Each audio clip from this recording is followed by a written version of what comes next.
So you can wallpaper Times Square with your logo and still close nothing. I mean this. Why? Because I think awareness is just really what you buy and trust is what you earn. And I think Israeli founders keep confusing that receipt for the relationship. And really, I think that's something that is a major issue, because awareness in and of itself doesn't move the needle. And we've seen this, right? No person who runs organic social media profiles will ever tell you that they're trying to bring leads. And if anyone ever guarantees you that they can bring leads from organic media, they're lying. Okay? So we all know this. And yet, when we also go and do go-to-market strategies, and by the way, this one, even beyond North America, is really anywhere, awareness is not going to move the needle for you really at all. So, sometimes it's also funny because I'm sure you've seen this too, right? Where you've seen founders come to you and say, hey, let's do a campaign, or let's put up a PR, or let's do up some flyers. And really it falls short. And I think it's because the main element here that they're not building is trust. Trust in the market, credibility, and finding people who, in a sense, are willing to go to bat for you.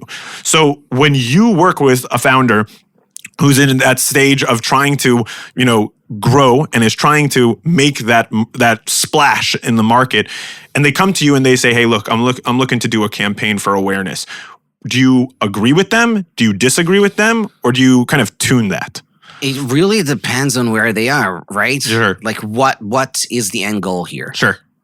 If the awareness campaign is part one of a bigger 10 campaigns, yes. 10 things, right? It makes sense. But, usually they don't say that. Right.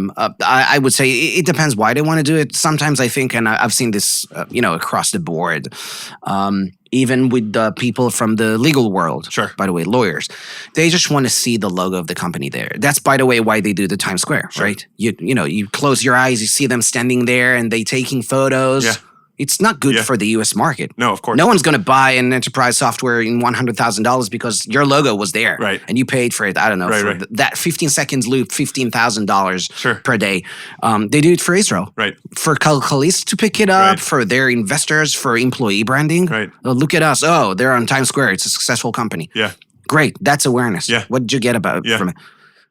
Every founder, they want sales. Yeah. Revenues, right? Yeah. So I would never hear that from a founder, I feel. Yeah. But again, what are we trying to do? I mean, I think that's the element there too, right? Because you're saying, at one element, they're coming to you, they say they want sales, right? But sales come from trust, right? Even when you go on one of the very first things when I ever was kind of getting into business, right? When I was actually starting my own business, I was talking to a guy who was in sales and he said, Jordan, the first thing you have to do when you're on a call with someone, beyond anything, it's not giving them the demo, obviously you have to listen to them, right? But the first thing you need to do is build trust.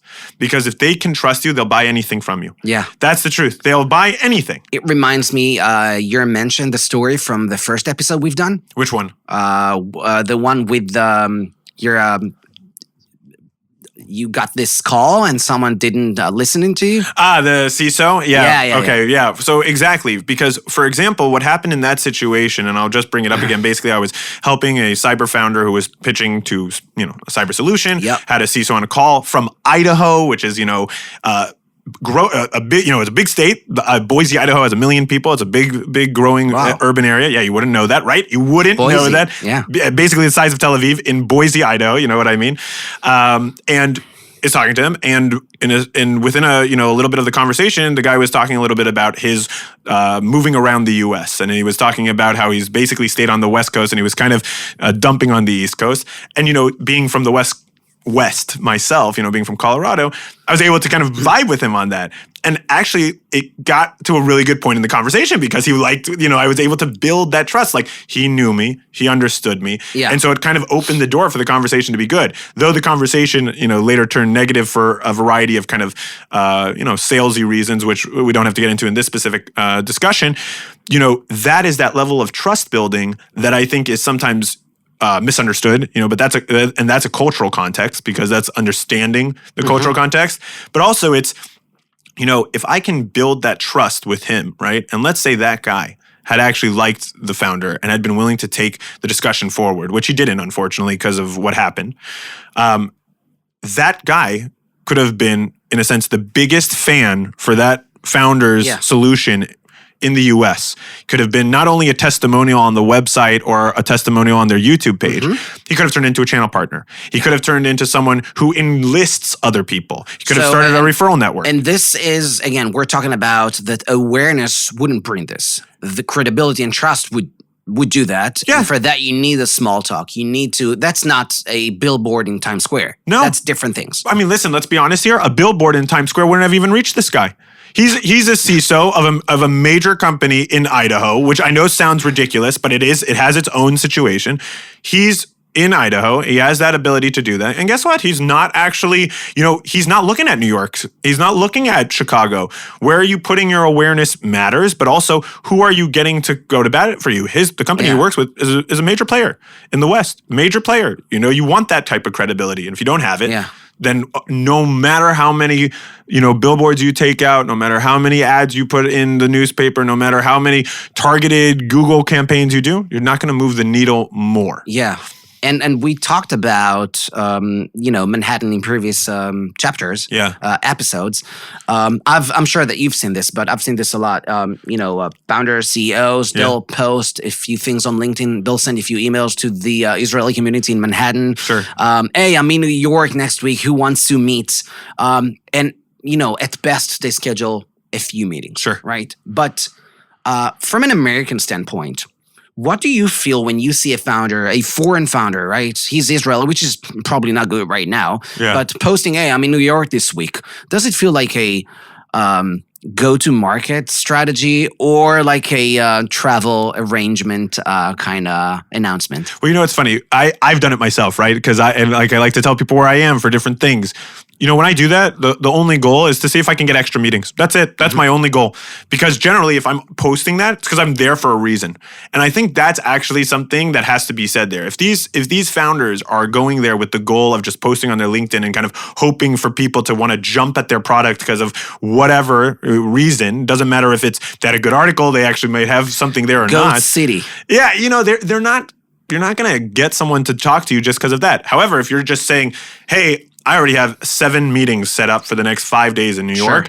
Now you can post. Right, now I can post because guess what? Maybe it's going to get to, John, Lynn, and Phil, and I'm going to have 3 more meetings that I didn't even know I could have, had. Great. That's, for example, a great way to use awareness. You have a base, and you're using it to maybe amplify the noise.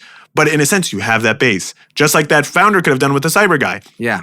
Get the base. Get people who believe in your product. Get people who want to go to bat for you. And then do your Times Square billboard. Do your campaigns. Push it. Sell it. Get the leads. Sounds like a process and a structure for me. It feels... What does that sound like to you? Don't we know that word as strategy? It feels like that local hero trap to me. Like successful Israeli companies that are successful in Israel. Yeah. Okay. Feel they know what to do, that they cracked it, and now they want to conquer the US.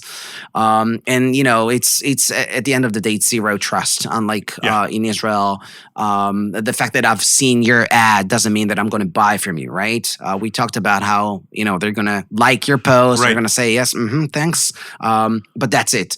Well, it's also a touch points game, right? All thing awareness is really a game of touch points. Yeah. And the more touch points you have, the more people are just aware of your product. That's why if you put the way Steve Jobs made the computer was that he wanted the Apple logo to face outwards so that people could actually see the logo of the computer, right? If you're all sitting in a library, you see it 7 times, you're gonna be like, wow, I need to maybe buy a Mac, right? Yeah. Same idea here, but at the end of the day, that's such a resource-intensive strategy, awareness, right? You have to do so many touch points to even move the needle, and we're talking about something different. It's trust-building strategy, which requires a different go-to-market move than just awareness. Awareness is certainly part of it, though. Right. So if you don't have a trust infrastructure in the US, you do not exist. From my experience, the US market doesn't want to take a chance and be the first. So unless it's maybe an American company. Yes, and that's that's my question. As an American, why do you feel American buyers are gonna feel that there's a risk using a foreign company or foreign brand that just pops without validation, and also what would make an American buyer feel like they can trust that new company, new logo? Well, I'm going to start from the end. The way for them to trust a company is to feel that it's speaking to them. So, and what I mean by that is not in a British accent. Exactly, right? Not in a British accent, not with Canadian oot in a boot, right? Nothing. And it doesn't, by the way, mean that, just because you did like an awareness campaign in good American English, that they're also going to trust you. But, having that built-in character of, hey, do I have testimonials from Americans? Do I have videos from Americans speaking American English, talking to me in American English and telling me this? Is the founder maybe speaking to me in good English in a video and making me feel that he gets me, he understands me, he's from kind of my neck of the woods? These are all things that, in a sense, are what I would call the subtext of the growth, pipeline in America of understanding, hey, this is American infrastructure. This is built with you in mind. This is built with your problems in mind, and we're here to solve that. Not, hey, we're this company that came from over there who wants to now grow here, and so now we're going to try to sell to you and get into your, face as much as we can. Of course, there are exceptions to the rules, like all things, right? Some people do well like that. Some people succeed. Sometimes the product is just that good.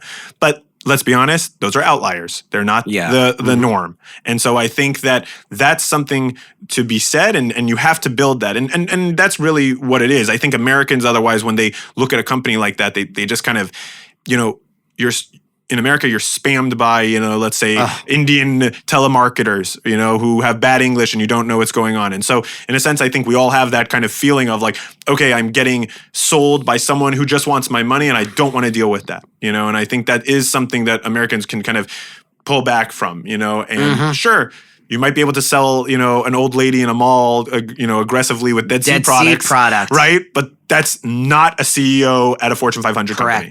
That's correct.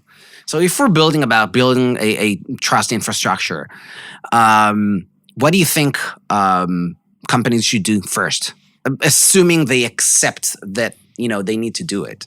To be honest, I think your number one goal is building out some type of partnership network in the US, whatever that means for you at the stage that you're at and for your company. Because let's be honest, every company is different, right? You have B2C products, B2B products, you have deep depth products, they're all different. But it's building out that network in that way and actually finding those partners. And what I mean by partners is those can be advisors, those could be board members, for example, for your company that can go to bat for you and have a stake in you. Yeah. But it can also be people who are willing to pilot your solution, are willing to distribute your solution, are willing to, act as a referral agent for your solution. And you do that obviously over time. Those guys are not going to just jump into your boat tomorrow because you have a great idea. You also have to show it to them. And so building that out takes time. But these guys, once you've built it, it's like this story that I was being told the other day. It was a video where they were comparing a guy who has one house that he's putting little money into over time, trying to fix, but there's always an issue, and there's more issues and more issues because he got the house, it wasn't so nice, and he's not putting enough time. And over time, he actually finds that he's spending more and more money in the house because things just keep falling apart. Whereas the other guy kind of had a big investment at the start to really fix the house, get everything good. And over time, he's actually spending little money over time, much less than the guy over there, because he basically dealt with all the issues at the start. And now it's just kind of fixing minor details at the moment. Enhancements and upgrades. Exactly. And this is that situation. Put in that heavy work at the start, build out those partners so that then when you actually want to kind of just do your work, guess what? They're building it for you. They're supporting your trust network. They're selling for you. So what I'm hearing is also, just to summarize this, is that instead of, we're going to come and take over and conquer Manhattan in the US, Israeli companies should start by lending, have some boots on the ground. And, build credibility is a hard work. It takes time. Right? 100%. You do this before you burn money on budget or awareness campaigns and stuff like that.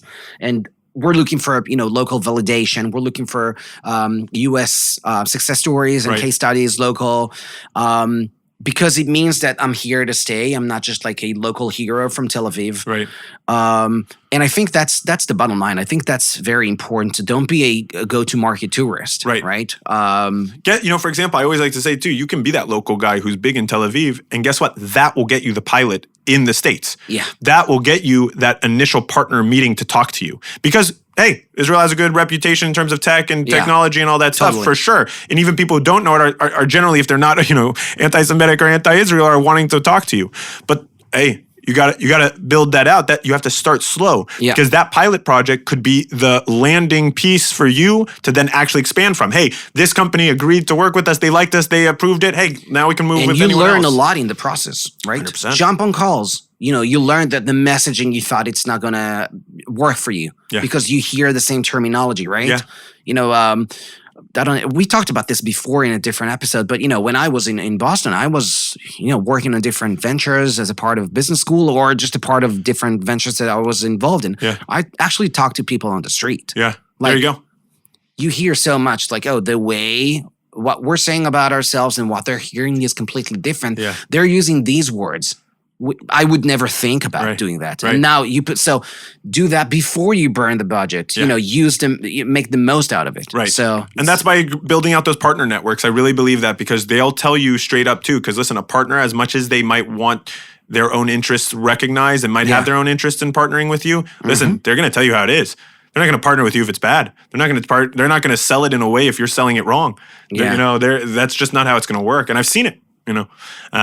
So yeah, I generally believe that, and I think also at the end of the day too, it's that every part of America too is kind of different in its trust infrastructure, and I think that's also very important too. And so when founders are picking their geographic landing point in the U.S., they really need to understand how that's built because some places, and obviously industries are even more specific, but some places sometimes forward, people-to-people connections is sometimes a lot more valued than Zoom meetings. In a place like New York City where everyone's moving very fast, of course Zoom meetings can move it forward. In a place like Colorado, guess what? They can do that too. But sometimes you actually need to be on the ground and talk to the people and be at those meetings, be at those networking events. Yeah. And that's real. I think at some point we need to talk about what actually works, but maybe we'll save that for another episode. Later episode, yeah. Sounds good.